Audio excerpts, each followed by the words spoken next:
Hey, what's up everybody? It's Lids, and we're back for some more Gwent, and today I'm going to walk you through the new way that you control how to balance cards using the newly released Balance Council. For context, in case you didn't know, Gwent is no longer going to release any new cards or balance updates from the developers. Instead, starting now, the players will have the power to change cards with this new system. The way it works is every month, players will vote to increase or decrease the power and provisions of whatever cards they choose.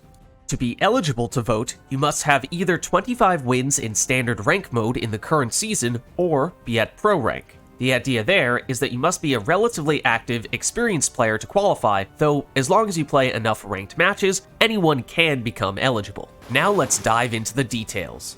Firstly, you can access the Battle Council page by clicking on this card in the main menu.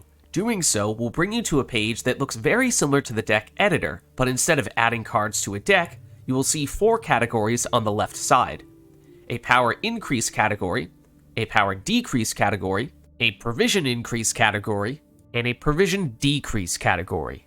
These are your 4 options for how to modify a card. For the power categories, your vote is to increase or decrease the base power of a card by 1 point. Note that you can only vote for units in this category. You cannot select specials or artifacts. Also note that for most disloyal units, increasing their power will make them weaker, and decreasing their power will make them stronger. Units cannot go below 1 power, but there is no maximum power that they can reach. For the provision category, your vote is to increase or decrease a card's provision cost by 1 provision. Remember that increasing the provision cost makes a card weaker, and decreasing a card's provision cost makes it stronger. In this category, you can vote for any type of card, even leader abilities. However, increasing the provision of a leader ability makes that leader ability gain a provision, and decreasing the provisions for a leader ability causes that leader ability to lose a provision, the opposite of the effect for other cards. Cards cannot go below 4 provisions, but there is no upward limit to how much you can increase their provision cost. And you cannot vote on tokens in any category. You can vote for up to 3 cards or leader abilities per category. The order that you place those cards matters. The card you place in the top slot with 3 stars next to it will get 3 votes, the second slot with 2 stars will receive 2 votes, and the bottom slot in a category will get 1 vote. Use those slots carefully to allocate your voting power toward the cards that you want to prioritize changing the most. You can vote for fewer or no cards at all in a category if you would like. A specific card can only be modified for 1 category per voting season. You cannot change a card's power and provision cost in the same month.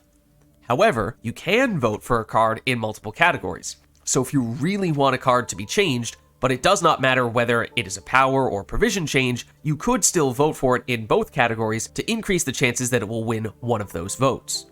Once you have finished choosing which cards to vote for, press the Submit button at the bottom of the page. You can change your votes whenever you want, as long as you resubmit them before the end of the voting season.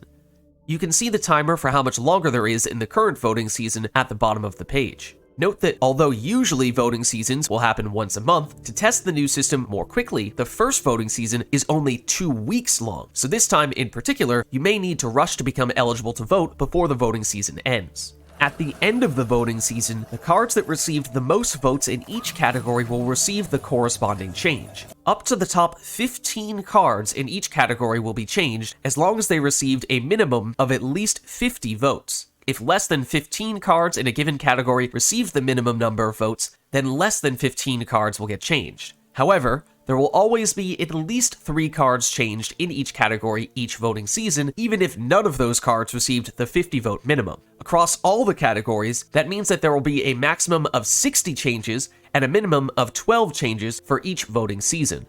At the end of the voting season, the winning cards from each category will be changed, and you will be able to see which cards got changed on the Balance Council page.